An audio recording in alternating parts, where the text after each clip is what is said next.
మరీ దారుణంగా water bottles కూడా దెంగేయడమేంట్రా బాబు. ఇందాక ఒక గంట ముందు మా ఏరియాలో ఉన్న ఫ్రీజర్ దగ్గర ఎవరో ఒక అన్న వాటర్ బాటిల్స్ కేసు ఒకటి పెట్టుకుని కూర్చున్నాడు. వాడేదో చేసుకుంటున్నాడు అని చెప్పి అలా చూసుకుంటూ వెళ్ళిపోయా.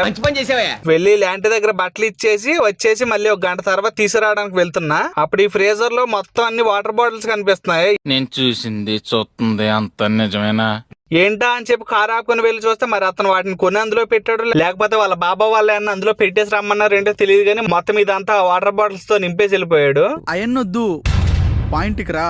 అవన్నీ ఫ్రీజర్ లో ఉంటే వేస్ట్ అయిపోతాయి అని చెప్పి చేతి దొరికిన వాటర్ బాటిల్ తీసుకుని కార్లో పెట్టేసుకున్నా. చాలా పాపం రా, చాలా పాపం రా. వాటర్ బాటిల్స్ కూడా దెంగేస్తాడు అని చెప్పి అనుకోకండి, కొన్నిసార్లు బయటకు వెళ్ళినప్పుడు దొరకడం లేదు, అందుకని చెప్పి తప్పలేదు నాకు. నేను నమ్మను. మీరు దీన్ని దొంగతనం అంటారేమో, నేనైతే దీన్ని తస్కరించడం అని అంటాను. ఇంటికి వచ్చిన తర్వాత ఈ బండి ఏదో మున్సిపాలిటీ వాళ్ళ బండి, ఇది స్ప్రే కొట్టుకుంటే వెళ్తుంది. ఇప్పటికే చాలా సార్లు కనిపించింది మా ఏరియాలో. అసలు ఇది స్ప్రే ఎందుకు కొడుతుందో ఎందుకు వస్తుందో నాకేం అర్థం కావడం లేదు. ఒకవేళ మీకు ఏమన్నా తెలుసుంటే కామెంట్ చేయండి.